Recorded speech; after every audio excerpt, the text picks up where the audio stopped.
What are we thinking? I'm thinking it's in that box. Let's grab that box. Yeah. So before you open it, the story is that one of our new tour guides, Ash, is a teacher and a music teacher at that, and she found this object, and she contacted us because she started getting very nauseous.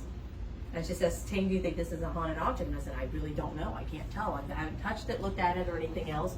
But I will tell you, as we're talking on the phone, I feel like there's a female presence with you right now.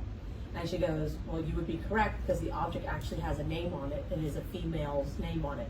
So I told her not to tell me any more about it. I said, please contact our researcher, Debbie. And she gave Debbie all the information, and I'll let Debbie tell you about what she found and what we think it is. Okay, do you want to know what the object is already? Let's describe what she called you about.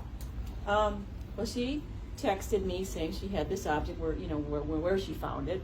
What I wanted was the name, because that's where the research. It was actually very easy to find this person, because she recently passed. So her energy is quite strong, and I actually feel I'm kind of feeling the chills right now. She and her family had kind of led an interesting life. So I think there's a lot tied to, the objects that she has. This object was very personal to her, and a very, I would say probably more of an heirloom. And then where it ended up, perhaps, was not where she wanted it to be, because it was in an odd spot. So if there's any survivors that are related to this family member, please understand we mean no disrespect, but it is just, like I said, we got the object and we researched it. And I will tell you, just like we told you, it is a new haunted object for all of us. So we asked Ash to come up here to Hairy Buffaloes and stash it somewhere. So I did not know where she placed it or anything. We suggested a couple places for her to put it. I told her to make sure it's in an isolated area, and the closet is where she ends up putting it at. And I will tell you, the night that she put this object here, I knew it was in the building at Hairy Buffaloes. The first tour group that came in here that did the dowsing rods pointed to this closet. Kind of gave me a hint, kind of like, okay, that's interesting. I asked her, were they correct? And she said, yes. So I kind of had an idea where it was. Still had not seen the object. Second group, we had 3 tours that night, came through. Brooks' group said, I feel really nauseated, which most people don't have in this building. It's usually in the train station. Third group comes in, says the exact same thing. And if you see, Ashley can show you, the closet is right here. The entrance is right here. So anybody that comes into this room literally has to come through this doorway, past this closet where this haunted object would have been, and they would have felt that impression. So that's super, super cool. So I'm excited to see what it looks like, because I have not seen it itself. And Debbie's going to tell us what it is. You ready to see it? Yeah, so we're ready to see it.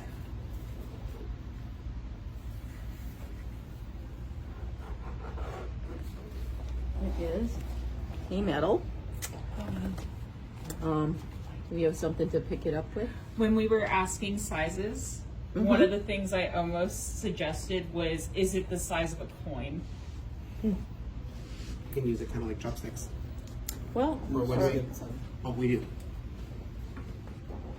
okay. So just so for better lighting so you guys can see it. So it is a metal.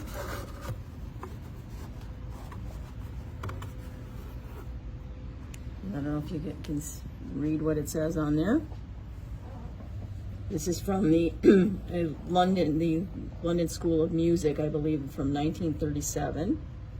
And that is not, okay, let me turn it over.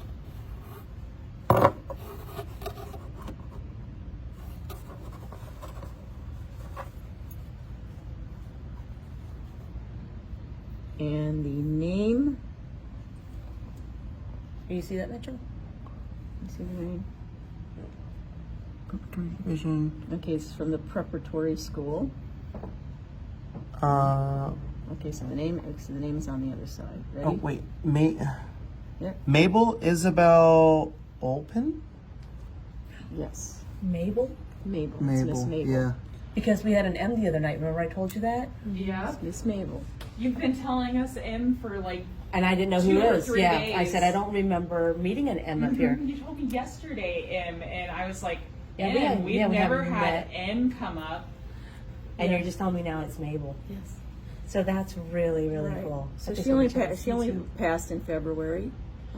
Wow. She has surviving family members here. We're not sure how this medal ended up where it did, and she seems to be aware that that it's here and that it's and Ash has supposedly communicated with her here that to ask if it's all right that it's here, and she says it is. We don't know what she wants done with it, so that is the question. Now, it's an interesting family.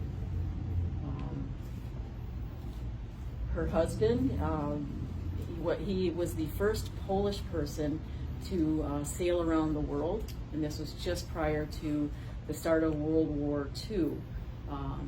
For some reason, he couldn't return to Poland, so he remained an expat. I believe it's possible that maybe he was Jewish, and so he could not return to his homeland.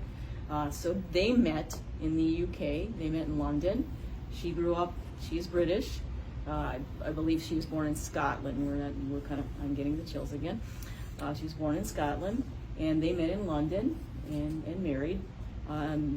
She was very proud of his accomplishment. I can't tell you just the chills running through my body right now. So she's very proud of his accomplishment, and they ended up eventually here. But in the meantime, out in the British Virgin Islands, they started a place called Trellis Bay, where they did sailing, guided tours, and so forth. And they raised both of their children out there. They had a son and a daughter, who I believe still have survived them and are local. So her husband passed away in the 1990s, and so this is just one of their family heirlooms. Very, very cool. So you guys, when you come on tour, you'll have to request to see both these haunted objects, and we'll get you some more information as we investigate, but that has been so cool lately. This is the same person we think that made Debbie's light blink on and off, because she was just talking about it, saying, I need to help Ash figure out who this family member is and where this coin came from, and the light flickered as of, yes, you need to help. And like I said, the other night we did an investigation, and the letter M came up, which I was not familiar with, because we keep a notebook, a research book, basically, of all the incidents that we have here at Hairy Buffalo, so we can keep track of the number of spirits that walk through here. So stay tuned. We'll let you guys know what happens throughout the night here at Hairy Buffalo's on our overnight special investigation.